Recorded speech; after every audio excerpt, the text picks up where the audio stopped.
The roast chicken was still warm when Grant spoke. "We've decided," he said, folding his napkin like it was any other night. "You have 72 hours to move out. This house is ours now." I blinked once. My fork hovered mid-air, a slice of carrot slipping off its edge. I looked at him, then at Celeste, who suddenly found deep interest in her water glass. Her hands were folded in her lap. Grant kept going, his tone almost rehearsed. "We already signed the deed. It was finalized 2 weeks ago." I reached for my napkin, dabbed the corners of my mouth, and set it down next to my untouched bread. My hands didn't shake. My voice didn't rise. "I see," I said. I didn't ask for details. I didn't ask where they expected me to go. I didn't ask who had helped them sign anything while I was in the hospital. Instead, I took my plate to the sink, rinsed it quietly, and walked to my room. The door clicked shut behind me, muffling the sound of clinking silverware and a soft giggle I hadn't heard in years. In the mirror, my reflection looked oddly still. The same tired cardigan, the same faint sunspots on my cheeks. And yet, everything had shifted. I opened the drawer where I kept my old planner. The pages still smelled of ink and dust. I flipped to this week's date and wrote one word under Friday gone. Then I pulled down the storage box from the top shelf, the one marked house papers. It thudded onto the bedspread with more force than expected. I hadn't opened it in years. But something told me it was time. Their voices carried faintly through the vent. Something about new curtains, about turning my room into a nursery. I sat cross-legged on the bed and began to sift through the documents. Receipts, permits, a yellowed envelope labeled Trust. Final copy. My fingers paused. I hadn't seen that envelope since Cal died. After Cal died, the silence in the house felt sharp. Not heavy, not soft, just sharp. I remember standing in the kitchen the morning after the funeral, staring at a sink full of dishes that hadn't been touched in days. The phone kept ringing. Bank. Insurance. People who didn't care that the man who built this house by hand was now gone. We were 3 months behind on the mortgage. Cal had taken out a small lien to cover repairs the year before, and I didn't even know about it until they called. I took off my wedding band that afternoon. The pawn shop downtown gave me a fair price considering the wear. I didn't cry when I handed it over. The man behind the counter looked more nervous than I was. That money paid off the lien. Then came the roof, another few thousand. I picked up tutoring jobs evenings and weekends. Kids struggling with algebra, adults prepping for GEDs. I taught all of them with a smile I didn't always feel. The living room furniture bought piece by piece. The couch from a clearance sale. The armchair from an estate auction. The side tables I found on the curb and refinished with my own hands. I rewired half the house. Paid to have the insulation redone when the drafts got worse. Every storm window installed. Every curtain hung, every light fixture replaced. I did it. And I didn't do it for show. I did it because I believed in saving what Cal had built. Grant moved back 5 years ago. 26, laid off, unsure of what was next. I told him to come home, that we'd figure it out. Celeste joined a year later. She had a gentle smile, then soft eyes. I cleared out the sewing room to make space for them. Put my machine in storage. They thanked me that first year. I remember how that felt. I pulled the trust envelope closer, brushing off a layer of dust, and opened it slowly. I heard it by accident. I was folding laundry in the hallway when Celeste's voice floated through the crack in their door. "She's not going to be around much longer. He needs his own space." I stood still, one towel half folded in my hands.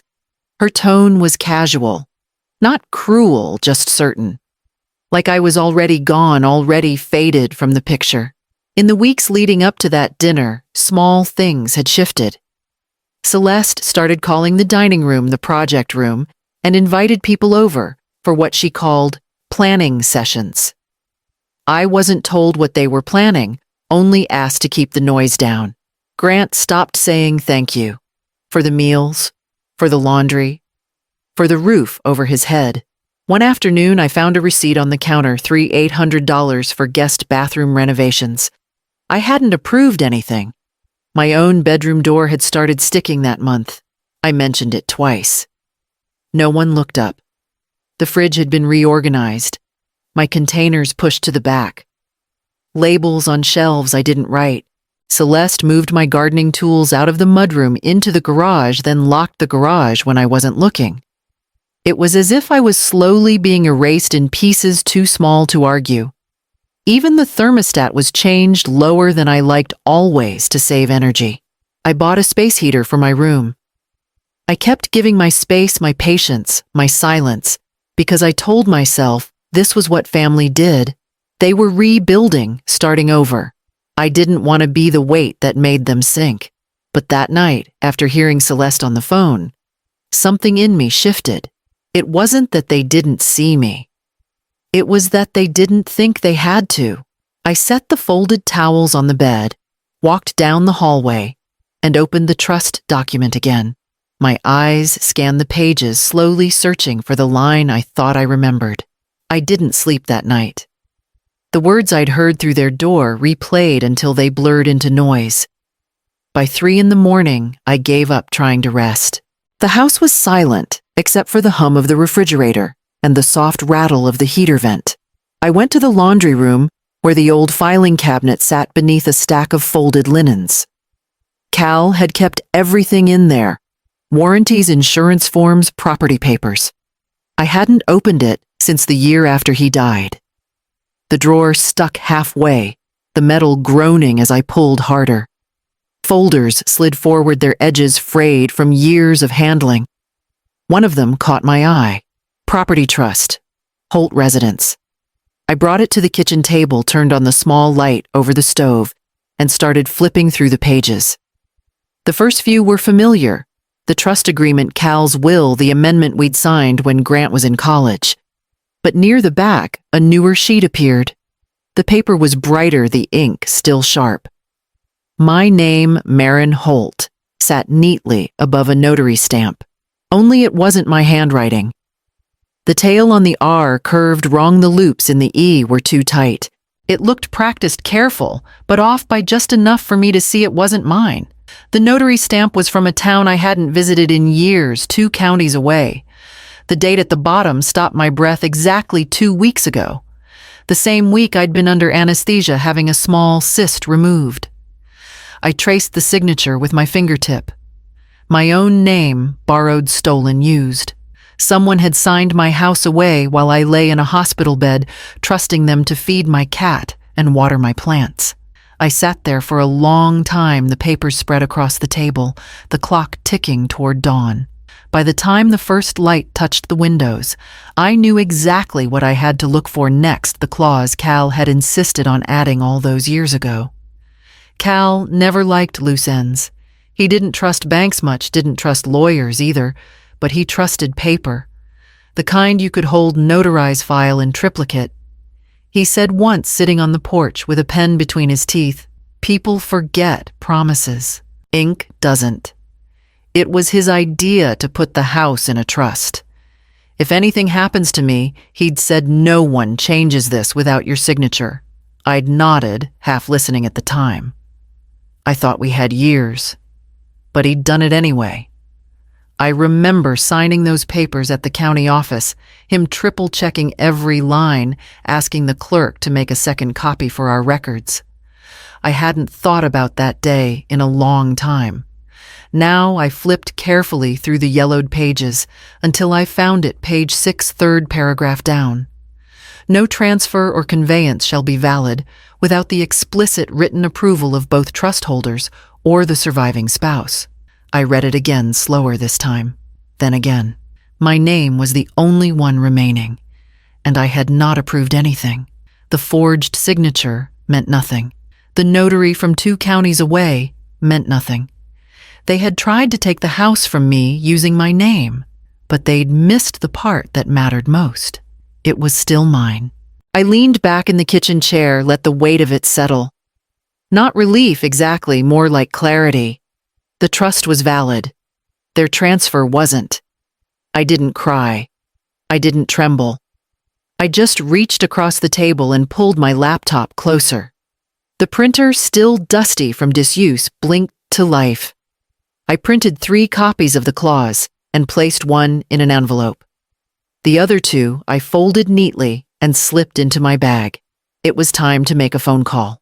One I hadn't made in over a decade. I hadn't spoken to Douglas Pritchard in nearly 12 years. The last time was when Cal passed, and I needed help sorting the estate. He was slower back then, careful with words, but sharp when it counted. Cal trusted him, and that had always been enough for me. The phone rang twice before a familiar voice answered. Pritchard. Douglas. This is Marin Holt. There was a pause. Then his voice softened. Marin. Well, I'll be damned. You still in the house on Alder, I am. But there's been an issue with the trust. He didn't rush me. I explained it, all the forged signature. The deed transfer the date I'd been in surgery. The copy of the clause I'd found. The stamp from a town I hadn't stepped foot in for years. You still have the original, he asked. I do. Cal's file untouched. Then you're not going anywhere, he said, his tone firm. Here's what we'll do. I'll draft a motion to void the transfer. You'll need to file it with the county clerk's office first thing tomorrow. That document you found, the one with your forged name, don't lose it. It's evidence. We'll include a fraud claim if needed. He paused, as if measuring the next words. And Marin, if they try anything before this gets sorted, if they even suggest putting you out, call the sheriff. Immediately. You have legal standing, and they don't. I nodded, even though he couldn't see it. Thank you. You were always the steady one, he said gently. Call me if anything changes. I hung up the phone, warm in my hand. Then I dialed the second number. Lockworks, Missoula, came the voice on the other end. I need a residential rekey, I said. Today, if possible. Name and address, Marin Holt. 108 Alder Street. I watched the light shift across the floor as I gave him the details. He said they could come within the hour. I said I'd be waiting. On the morning of the 3rd day, I was trimming dead leaves off the potted fern by the window when I heard the rattle at the front door. The knob turned once, twice, then stopped. A pause. Then knocking. Mom Grant's voice, impatient. Why'd you change the locks? I walked to the door and opened only the screen. He stood there with a canvas bag over his shoulder, and that tight line between his eyebrows I remembered from his teenage years, right before a tantrum. Because this house is still mine, I said. Calmly. He gave a short laugh, then pulled out his phone. We signed the deed. It's done. You had your time here. I reached to the side table and picked up the manila envelope I'd placed there 2 hours earlier. I'd sealed it that morning. Inside a copy of the trust clause, the forged signature and Douglas's letter on letterhead, plain and unmistakable. I handed it to him through the screen. He took it slowly, like he wasn't sure what was inside, but already didn't like the weight of it. You'll want to read that before you say anything else. He hesitated, then looked up at me. Celeste said I didn't let him finish. I stepped back and closed the screen. He didn't knock again right away. Just stood there, the envelope in his hand, staring at the brass numbers above the door like they'd suddenly changed. I watched through the side window as he walked back to his car, opened the envelope, and sat there with the papers spread on the passenger seat. His hand went to his forehead. The house was quiet when I turned back inside. I returned to the fern, plucked the last withered leaf, and dropped it into the trash. Then I went to the filing cabinet and pulled out the next folder, county forms. It was time to visit the clerk's office. The call from the county clerk came just after 10. I was rinsing dishes when the phone rang. She spoke plainly, no small talk, just facts. My motion had been processed, accepted, and entered into the record. The trust remains valid, she said. Any transactions made without your written consent are legally void. I thanked her, hung up and stood there for a long moment, hands still wet, heart oddly steady. Douglas called next. He'd filed the fraud complaint, submitted the forged signature alongside my original one, and attached a copy of the notary record from the other county. They'll try to stall, he said. But it won't hold. An hour later, I listened to Celeste's voicemail. You could have just left quietly, she said. Her voice clipped, brittle. You didn't have to turn this into a legal thing. I didn't call back. Instead, I baked. Banana bread, 2 loaves. I didn't need them. No one was visiting. But the house filled with the smell of something warm. And that was enough. Around 4, my phone buzzed again, this time from the bank. I recognized the alert. An unsuccessful attempt to withdraw from the renovation account. I logged in. Everything was still in place. Frozen. When Cal and I opened that account, it was to track every cent spent on repairs. Grant's name was only added for convenience when he said he wanted to help manage the budget. I never removed mine. They'd assumed I had. That was the pattern, really. They assumed I wouldn't check the deed. Assumed I wouldn't notice the notary stamp. Assumed I'd walk away because walking away is easier than fighting with your own child. But I never gave up ownership. Not legally. Not practically. Not even emotionally. I stood by the oven, wiping flour from my hands, and listened as the timer beeped. The loaves were done.